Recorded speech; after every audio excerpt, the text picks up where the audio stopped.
Hello, this is Kim from EnglishWithKim.com. I am your guide to the essential conversation skills you need to sound more natural in English.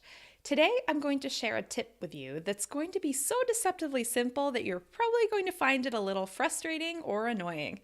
Today, I'm going to suggest that you start using contractions. If you're watching this video, chances are that you're already familiar with contractions. You know the grammar rules, so this video is not going to talk about how to perform them. Instead, I'm going to encourage you to start using contractions more consistently. And here's why. So many non-native English speakers tend to separate contractions when they're speaking, either when they're just talking, or when they're reading dialogue out loud or reading a presentation. When they come across the word I'm, they immediately separate it to I am. When they come across the word there, they immediately separate it to they are. But the problem is, this is not natural native speech. Native English speakers use contractions all of the time when speaking. It doesn't matter if it's a formal situation or an informal situation. It's a personal conversation or a professional conversation. We use contractions all the time. If I don't use contractions when speaking, I sound a little strange. And that's because I'm drawing extra attention and emphasis to the words that are normally contracted in normal speech, like I and am, right? I'm. If these are not the important words in the sentence, so I don't usually bring extra stress and emphasis to them when speaking.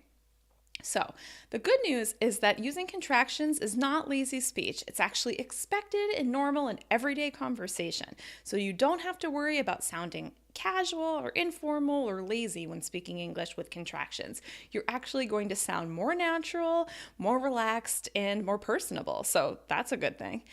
The other thing I want to mention is that you have to think about contractions and the reason that we use them. The reason we use contractions is that we're actually connecting the less important words of the sentence to make them faster so that we can spend extra time and place extra emphasis on the more important content words of the sentence. If you've ever studied sentence stress, you know exactly what I'm talking about.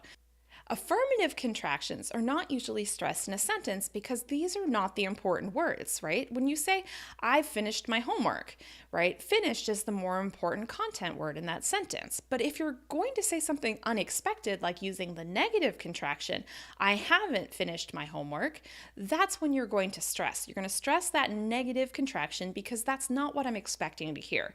In general, we stress negative contractions because we want to draw extra attention to them because the negative is not what I'm expecting to hear in the sentence.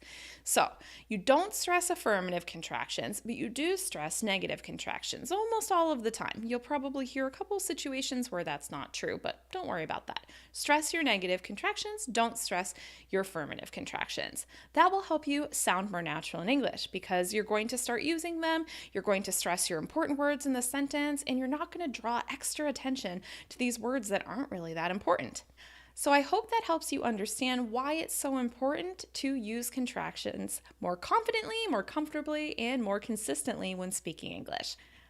I guarantee if you start using them more consistently, you'll sound more natural in English. I hope this tip was helpful for you. Once again, I am Kim from EnglishWithKim.com. I'm your guide to the essential conversation skills you need to sound more natural in English. Thank you. Have a great one. Goodbye.